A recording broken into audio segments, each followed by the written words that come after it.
All right, friends. Well, there you go. It's time for your daily dose. Wait a minute. Let me adjust that a minute. Don't mind my. Yeah. Oh, yeah. I like that better. Now, if the thing would just stop. There you go. Okay. Now, this camera sits on basically a coiled spring selfie stick. I don't know. That kind of gives you this. Yeah. I know I'm getting seasick. Oh.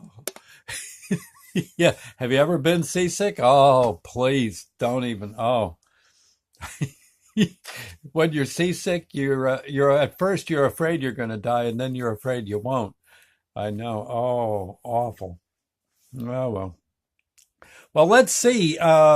This is installment 16 of Aunt Barb's Magic Oven. This episode entitled "Turkeys and Humans." I might mention, by the way, if you're coming in on these stories like now, episode 16, you really should search my YouTube site. They're all there.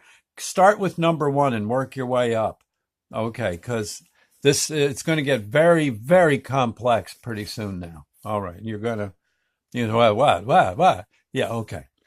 Aunt Barb's Magic Oven, Turkeys and Humans. Okay, back in the kitchen, we could hear a ruckus near the front door. My brother Ed and Helen, his new bride, were just coming in from sightseeing down in town. I guess Ed didn't see a turkey that had fallen off the shelf and onto the hall rug. He got his foot stuck in the stuffing hole and was having a hard time shaking the bird loose. It kind of looked like the turkey was trying to devour him instead of the other way around. Billy jumped off the sofa and ran to help. He grabbed the turkey as Helen held Ed. With a heave and a hoe, the bird popped free. It actually made a kind of sucking sound, like when you pull your foot out of the mud. Yeah. So far, Ed and Helen had the best entrance of the day. Billy was glad to see Cousin Ed. He grabbed Ed by the hand and dragged him into the TV room. They both plopped down on the sofa. Billy gave Ed a turkey sandwich and said that the parade was great. He said something about how this year they'd be having dinosaurs instead of Snoopy balloons. Helen, the almost newest member of the family, the newest member of the family, went into the kitchen for a round of kisses and hugs. The topic of the flying turkey came up. Helen kind of looked like her drumstick was being yanked. Uncle Bill saw this and said that, he'd prove it once and for all. He had a bit of trouble figuring which bird it was. It just flew past his head. Barb said it was the one. It was the one right next to the cookie jar. Yep, on the shelf there. With that, Bill snatched the bird like it was alive, and and placed it on the washing machine at the far end of the kitchen in the utility room. He hollered for us all to get ready to duck. We waited and waited some more. Then suddenly we waited even longer. We could hear Bill pounding on the clothes dryer and trying to shoosh the turkey into taking flight. Nothing happened. Bill came out of the utility room all red-faced and mad.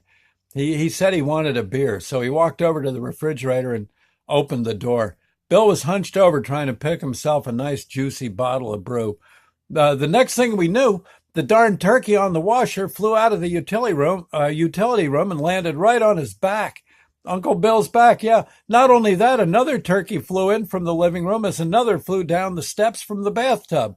They all joined the first bird on Uncle Bill's back, and with that, started dancing a jig.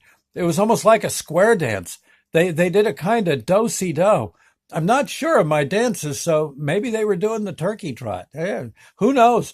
It was sort of like a dance Gabe. It was like that dance Gabe and Jesus were doing on Grandma's old calendar. All of us in the kitchen were clapping and stomping to egg the birds on. Uncle Bill wasn't that happy at first, but soon enough, even he caught the humor of it all. And even though he was all hunched over, he started clapping too. The three turkeys stopped dancing eventually and took a bow. Then all three of them flew up into the bathroom. One of Barb and Bill's girls was in the John at the time and came running out of the bathroom screaming. She ran into her bedroom and slammed the door.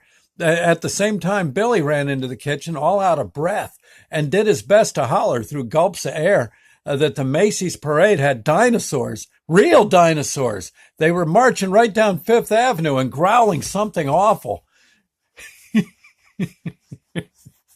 Well, okay, so there you go. Thanksgiving on Carson Avenue.